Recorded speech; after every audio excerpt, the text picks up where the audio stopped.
Vous écoutez le journal du télétravail, votre podcast quotidien pour télétravailler même déconfiné.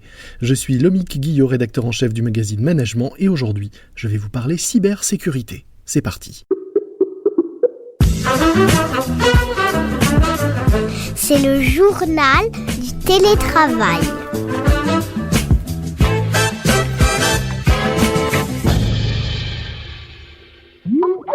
Aujourd'hui, dans le journal du télétravail, j'accueille Romain Chouquet, responsable commercial de Case pour la France chez Quest. Quest, c'est un éditeur spécialiste de la gestion informatique et notamment de la sécurité, avec des solutions de gestion des accès, protection des données, sécurité du cloud, etc. Bonjour Romain. Bonjour. Une de vos offres, c'est de permettre aux entreprises d'assurer la continuité d'activité pour leurs salariés en télétravail.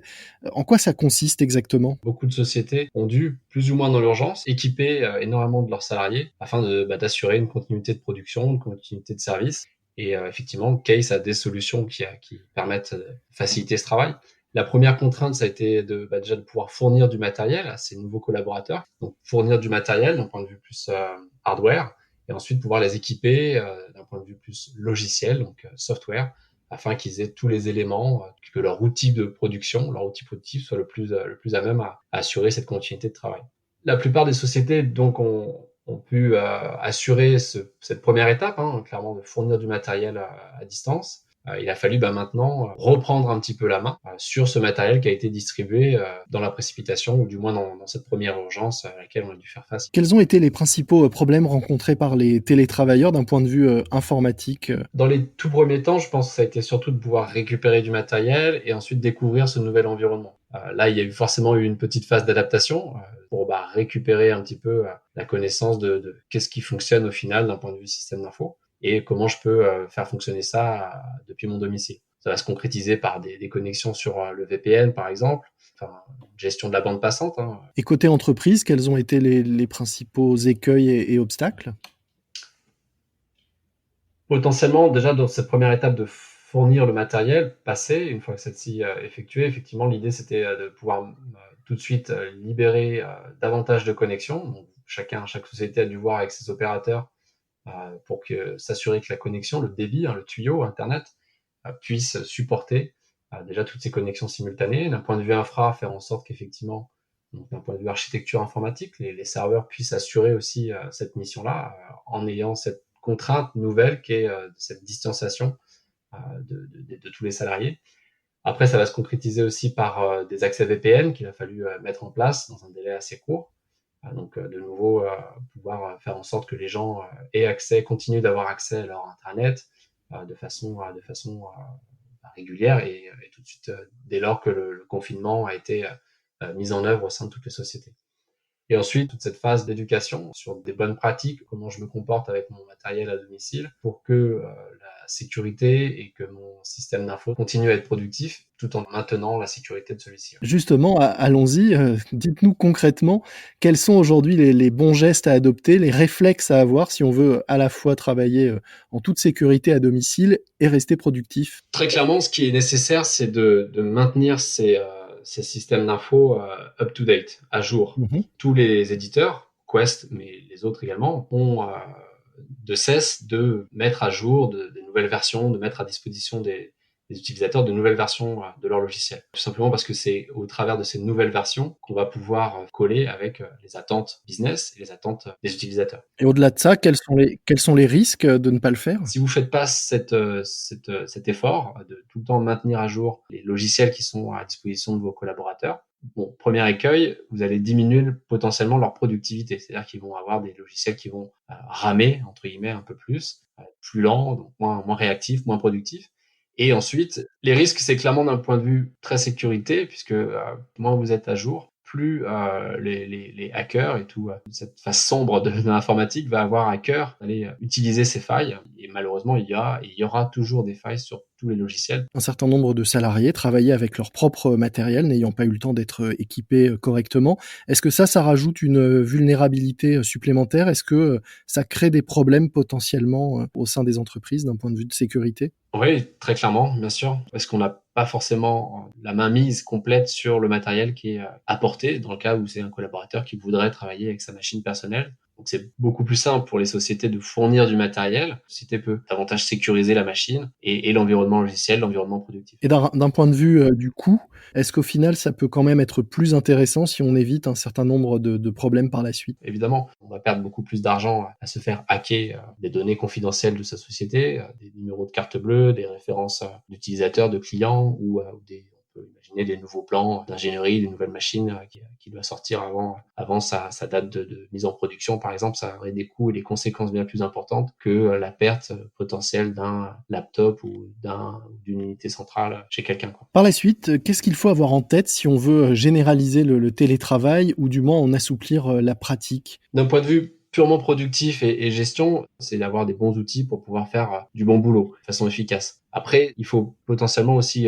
considérer le fait que cette nouvelle donne du télétravail, il y a fort à parier qu'on va y rester. Si on considère que cette nouvelle donne va vraiment perdurer, il va également falloir éduquer. Des tutoriels, des vidéos qui vont être postés sur l'intranet pour expliquer comment fonctionne justement à distance ce matériel-là. Pourquoi on vous demande aussi de mettre à jour régulièrement votre machine. Pourquoi on va peut-être vous expliquer comment assurer un backup, une sauvegarde de vos données Mmh. avec une notion de distance. Donc il va y avoir cette grosse phase d'éducation et après on peut plus loin encore, on peut également y voir des effets de bord. Il peut y avoir cette frontière entre l'environnement personnel et l'environnement professionnel va être encore plus amoindri. On parlait tout à l'heure du fait de travailler avec son propre matériel pour l'entreprise et l'inverse, puisque vous parlez de l'effacement entre les frontières. Est-ce que le fait que les ordinateurs et le matériel professionnel soient ramenés à la maison et utilisés par les salariés, mais on peut l'imaginer aussi, pourquoi pas par les enfants qui ont dû faire l'école à la maison pendant un certain nombre Mhm. de semaines, du coup que le matériel de l'entreprise soit utilisé à des fins plus personnelles une fois au domicile, est-ce que ça aussi c'est source de problèmes potentiels? Oui, bien sûr. Lorsque précédemment, vous étiez à 100% à votre bureau, bah, vous aviez potentiellement voilà, une grosse unité centrale, un écran, et du coup, vous étiez un peu plus aussi contraint de ne pas avoir un usage personnel sur votre machine, parce que vous aviez toujours un collègue à côté, dans votre dos, à proximité, donc vous n'alliez pas forcément faire des transactions avec votre carte bancaire, remplir votre panier pour le prochain drive de votre fin de journée, ce genre de choses. Évidemment, en étant à domicile ou dans des espaces de coworking, on va se sentir un peu plus libre. Et du coup, vont aussi en découler des usages qui étaient différents sur du matériel potentiellement professionnel initialement. Donc là, il va falloir évidemment rester vigilant d'un point de vue sécuritaire, avec peut-être des systèmes de containerisation. Donc clairement créer deux environnements, un environnement logiciel qui va être bien cadenassé, verrouillé et maîtrisé par l'entreprise, mais à côté aussi pouvoir donner un espace d'usage libre, donc avec peut-être moins de contrôle de ce qui peut transiter sur la machine. Néanmoins, ça reste un exercice périlleux puisque les deux usages sur la même machine peuvent engendrer des risques de sécurité. Donc, il va falloir aussi de nouveau mettre un peu plus de garde-fous peut-être. Est-ce que mettre un peu plus de garde-fous, ça veut dire aussi, pour l'employeur, parfois la tentation de plus contrôler, à la fois, les usages, voire la productivité de ses salariés, à distance avec des outils, informatiques? Il y a de ça, peut-être. J'ose espérer que c'est pas le cas de toutes les sociétés et que même si la confiance n'exclut pas le contrôle, on n'en vienne pas à ce type de tracking, d'outils de gestion ou de monitoring de l'activité sur les postes. Dans tous les cas, il faut aussi considérer que de l'autre côté, il y a fort à gagner pour les entreprises, hein. Il y a énormément de bénéfices.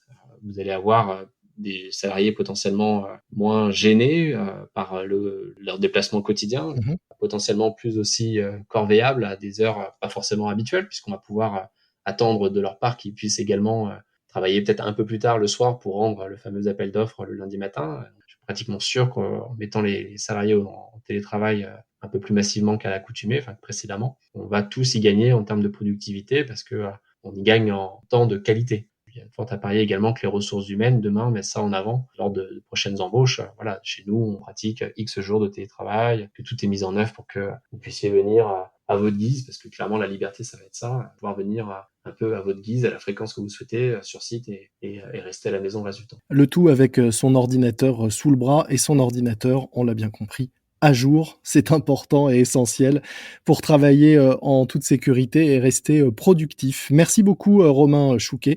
Je rappelle que vous êtes responsable commercial de Case pour la France au sein de Quest, spécialiste de la gestion informatique et de la sécurité avec, notamment des solutions dont on a parlé, de gestion des accès, protection des données ou encore sécurité du cloud. Merci à vous. Merci. C'est la fin de notre JT, le journal du télétravail, un morceau que je vous suggère d'ajouter à votre playlist de déconfinement. Puisqu'on parlait de sécurité informatique, je vous propose d'écouter Together in Electric Dreams de Philippe Oakey et Giorgio Moroder. C'est la bande originale du film de 1984 Electric Dreams, en français La Belle et l'ordinateur, une histoire d'amour autour d'un PC.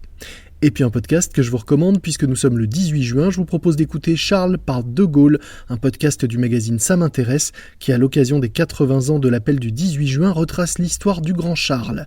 Charles par De Gaulle, à écouter sur Castbox par exemple. Castbox, une appli sur laquelle vous nous retrouvez également et sur laquelle vous pouvez vous abonner à notre journal pour ne manquer aucun nouvel épisode. Moi je vous dis à demain, ne relâchez pas votre vigilance, portez-vous bien et bon télétravail à tous. C'est le journal du télétravail.